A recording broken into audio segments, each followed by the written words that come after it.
Selamat pagi Yesus, selamat pagi Roh Kudus. Terima kasih atas anugerah-Mu.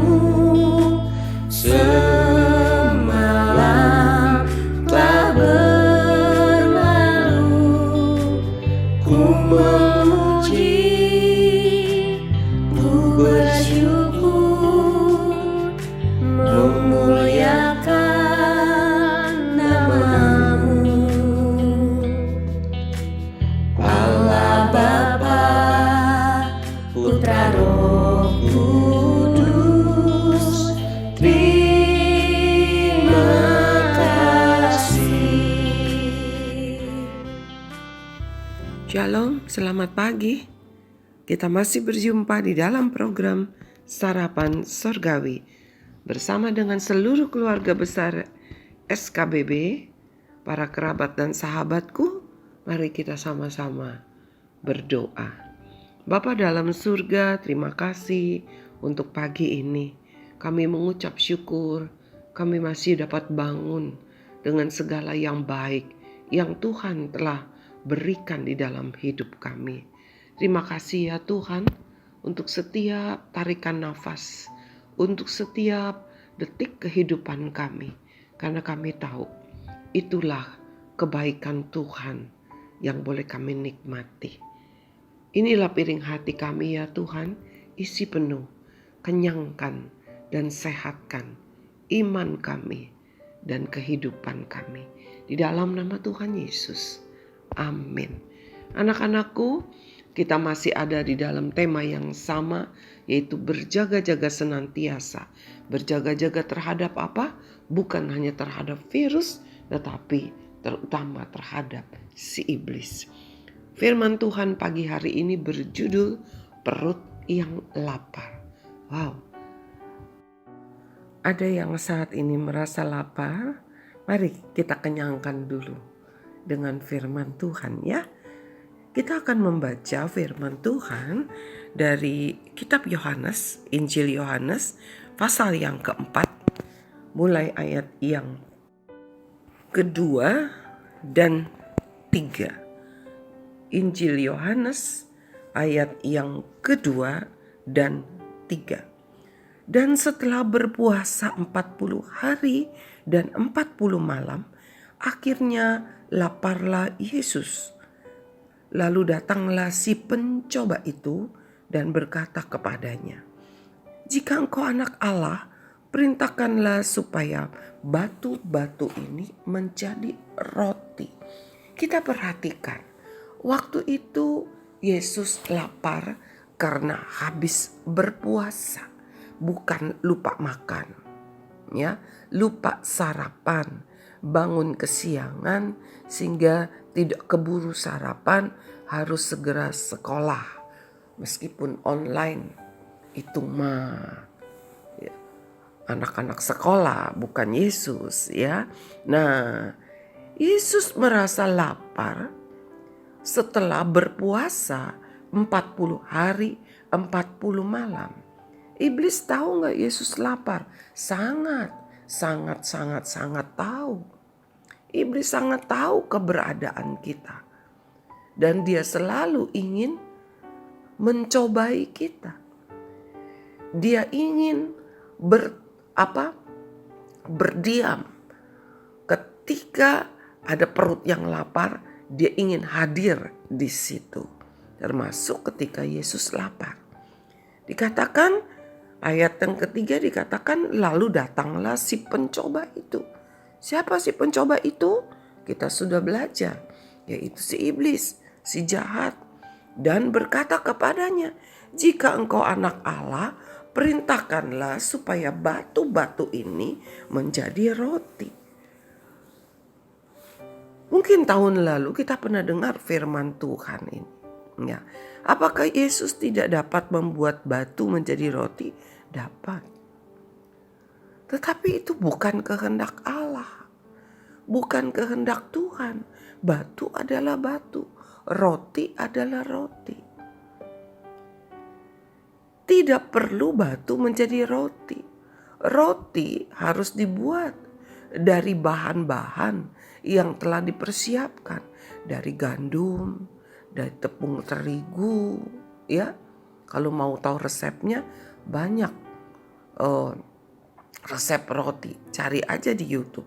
Nah, anak-anakku, saudara-saudaraku, sahabat-sahabatku, kita belajar di sini ketika perut yang lapar itu juga menjadi tempat yang disukai oleh si iblis. Apa maksudnya? Ketika seseorang merasa kebutuhan perutnya, kebutuhan untuk makan, kebutuhannya untuk hidup itu lebih dari segala-galanya, iblis akan datang menawarkan satu solusi, menawarkan satu cara yang menentang firman Tuhan.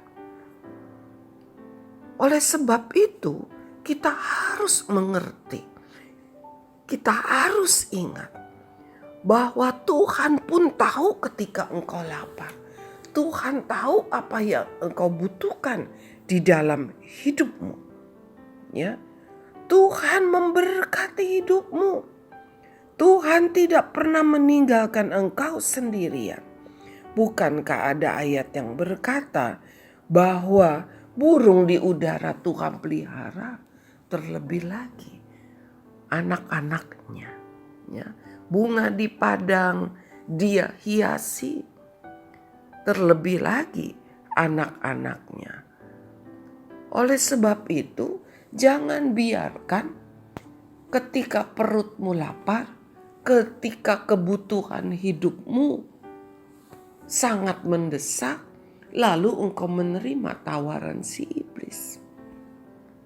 Iblis sangat tahu apa yang engkau butuhkan. Bukan hanya perut saja. Engkau perlu nilai yang bagus supaya engkau berhasil di dalam sekolahmu. Dia menawarkan solusi yang melawan firman Tuhan. Nyontek aja. Ya. Sekolah online mana bisa nyontek? Siapa bilang? Hampir setiap hari ada banyak kasus guru-guru di setiap sekolah mengeluh ketika sekolah online, ya, lebih banyak peristiwa kasus contek mencontek itu terjadi. Anak-anakku, itu adalah satu hal yang bodoh. Tuhan tidak pernah menawarkan engkau supaya nyontek untuk mendapatkan nilai yang bagus. Engkau diberkati dengan otak yang pandai, diberikan hikmat oleh Tuhan. Dan engkau harus gunakan itu. Bagaimana caranya? Engkau harus belajar. Engkau harus berdoa. Engkau harus berserah kepada Tuhan. Berserah bukan artinya tidak belajar. Berserah artinya percaya kepada pimpinan Tuhan. Kalau engkau belajar dengan sungguh-sungguh, Tuhan pasti menolong dan memberkati engkau ketika engkau mengerjakan setiap soal. Memang gak semua anak pintar matematika. Gak semua anak pintar sejarah. Gak semua anak pintar PKN. Ada semua anak yang pintar dalam semua mata pelajaran. Tetapi bukannya artinya anak itu bisa segala-galanya. Tidak. Ya, anak-anakku yang Tuhan kasihi, Bapak dan Ibu yang sedang mendengarkan firman Tuhan pagi hari ini. Rekan-rekan guru, apapun kesulitanmu, jangan pernah menerima tawaran cara penyelesaian atau solusi jalan keluarnya si iblis. Karena jalan keluarnya si iblis selalu adalah dosa. Iblis gak pernah keluar dari dosa. Iblis adalah gudangnya dosa. Gudang caranya untuk berbuat dosa. Jangan pernah tertipu. Sangat mudah membedakannya. Ketika sesuatu hal itu berbau dosa, itu sudah pasti dari iblis. Ada banyak orang bertanya kepada saya, bagaimana caranya mengetahui mana kehendak Tuhan, mana kehendak iblis. Kalau kehendak Tuhan pasti harum dengan kebenaran. Ya, baunya harum kebenaran. Tetapi kehendak iblis baunya bau busuk. Karena apa? Dosa. Kelihatannya benar, tetapi dosa. Ya, mari anak-anakku, apa yang membuat engkau melanggar perintah Allah, apa yang membuat engkau jauh dari Allah, itu adalah dosa. Sebab itu engkau harus dekat-dekat dengan Tuhan. Engkau harus baca firman Tuhan. Karena waktu engkau baca firman Tuhan, engkau akan lebih lagi mengerti yang mana kehendak Tuhan, yang mana bukan kehendak Tuhan. Kalau kamu nih ya, tinggalnya nggak sama papa mama, tinggalnya sama orang lain begitu. Jarang-jarang ketemu sama papa mama, pasti kamu kurang ngerti papa mama sukanya apa. Papa mama marah nggak nih kalau kamu lakukan ini? Kenapa? Karena kamu jauh dari papa mama. Tapi saya percaya kalau kamu tinggal satu rumah dengan papa mama, kamu tinggal satu bersama-sama dengan papa dan mama, kamu tahu persis papa sukanya kopinya kopi pahit atau kopi manis. Ya, mama sukanya teh tawar atau teh manis. Mama papa juga tahu apa yang menjadi kesukaanmu. Mari anak-anakku dan semua para orang tua khususnya. Tuhan memberkati setiap kita karena kita adalah orang-orang yang percaya kepadanya. Ya, Tuhan tidak pernah tinggalkan kita karena apa? Kita adalah orang-orang yang berharap kepadanya. Kita mau baca Mazmur pasal 34 ayat yang ke-10. Singa-singa muda merana kelaparan, tetapi orang-orang yang mencari Tuhan tidak kekurangan sesuatu pun yang baik. Perhatikan ya, tidak akan kekurangan sesuatu yang baik. Banyak orang berkelimpahan tetapi bukan hal yang baik. Ada banyak orang kelimpahan dalam hal makanan, tetapi makanan itu membuat dia menjadi tidak sehat karena kelebihan makan. Ya. Nah, mari anak-anakku, semua yang sedang menikmati sarapan sorgawi pada pagi hari ini, jangan biarkan iblis berdiam di dalam kelaparan, rasa laparmu, di dalam kebutuhan hidupmu, tetapi biarkanlah Roh Allah berdiam di dalam hidupmu, memimpin engkau. Jangan jauh-jauh dari firman Tuhan. Jangan jauh-jauh dari Tuhan. Kita mau baca satu ayat yang terakhir. Yohanes 6 ayat 35. Kata Yesus kepada mereka, "Akulah roti hidup. Barang siapa datang kepadaku, ia tidak akan lapar lagi. Dan barang siapa percaya kepadaku, ia tidak akan haus lagi." Apa artinya? Apakah kita makan Yesus daging manusia? Bukan itu maksudnya. Ya. Ini berbicara apa? Lapar secara rohani.